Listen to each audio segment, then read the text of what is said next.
Salut à tous, como ça va? J'espère que vous allez bien. Esse é o sexto episódio da viagem da Paula a Paris. Ouça essa história desde o primeiro episódio para não perder nenhum momento dessa aventura. A transcrição desse episódio vai ser enviada no grupo do WhatsApp. E se você quer aproveitar ainda mais a viagem da Paula, adquira o Carnet de Voyage de Paula, o material de estudos da temporada. Nele você encontra exercícios, notas culturais e atividades de gramática e vocabulário ligadas aos temas dos episódios. O link para o grupo do WhatsApp e do Carnet de Voyage estão na descrição. Le soleil se lève à peine. J'ai hâte de partir à la découverte d'un lieu mythique.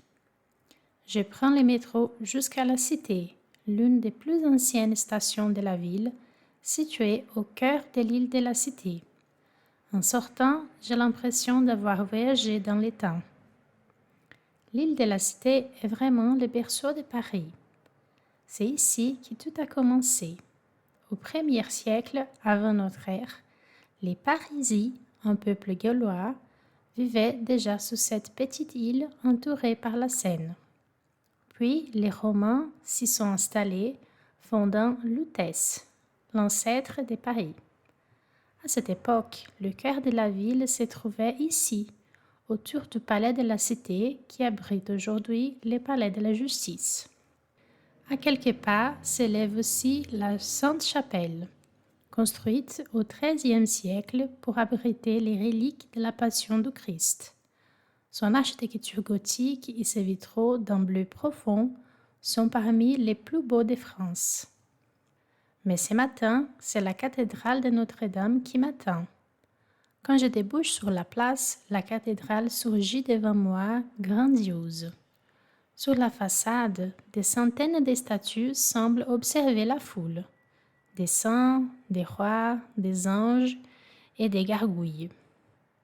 Je pense au roman Notre-Dame de Paris de Victor Hugo, publié en 1831. Grâce à cette œuvre, la cathédrale a été sauvée d'une destruction certaine. À l'époque, elle était presque en ruine. Le succès du roman a bouleversé les Parisiens. On a redécouvert la beauté du Moyen-Âge et la France a décidé de restaurer les monuments. Après quelques minutes dans la queue, je franchis la porte centrale. Je regarde attentivement la voûte. Les arcs en ogive se croisent à des dizaines de mètres au-dessus de moi. Cette structure typique du style gothique donne une impression d'équilibre et de légèreté, malgré la masse immense du monument. Je reste un long moment devant la grande rosace du XIIIe siècle.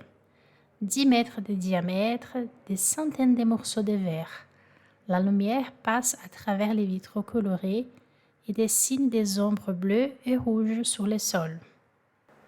Je visite ensuite une petite exposition consacrée à la reconstruction après l'incendie de 2019.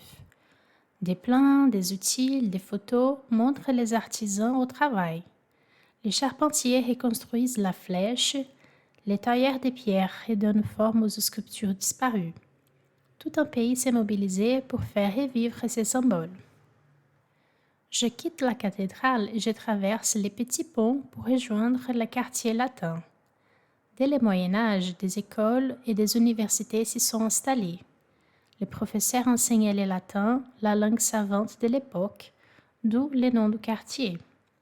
Ici se trouve la Sorbonne, université fondée au XIIIe siècle.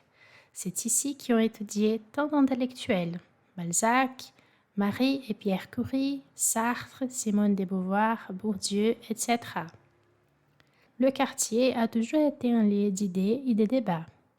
C'est d'ici qu'est parti les grands mouvements du mai 68, quand les étudiants ont manifesté pour une société plus ouverte et plus juste. De l'autre côté du fleuve, je rentre dans une minuscule rue au nom curieux, la rue du chat qui pêche. C'est l'une des rues les plus étroites de Paris. Elle fait à peine 1 mètre de large. Son nom vient d'une vieille enseigne du XVe siècle montrant un chat qui pêche dans la Seine. Je flâne dans les petites rues entre les boulevards Saint-Germain, les boulevards Saint-Michel et la rue Saint-Jacques. C'est un vrai labyrinthe. Des librairies anciennes, des cafés, des restaurants, des magasins de souvenirs. L'atmosphère est complètement différente des rues amples et des grandes avenues les plus connues de Paris. Ici, ça fait un peu un monde caché. En marchant par ces rues étroites, je me souviens du feuilleton Les mystères de Paris, de Jeanne Sue, publié en 1842. Cette œuvre très populaire racontait la vie des contrastes de Paris au XIXe siècle, les riches et les pauvres, les palais et les ruelles sombres. J'arrive devant l'église Saint-Séverin. Comme Notre-Dame, c'est un bâtiment au style gothique avec ses lignes droites vers le ciel et ses gargouilles dans la façade. Elle est un peu plus petite que la cathédrale, mais aussi belle. Ses vitraux sont très riches en détails.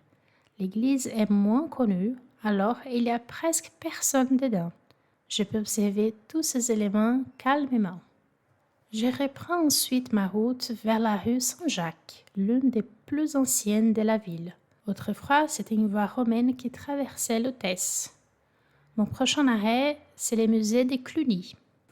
Le bâtiment médiéval abrite une magnifique collection d'œuvres d'art du Moyen Âge, comme la célèbre tapisserie de La Dame à la licorne.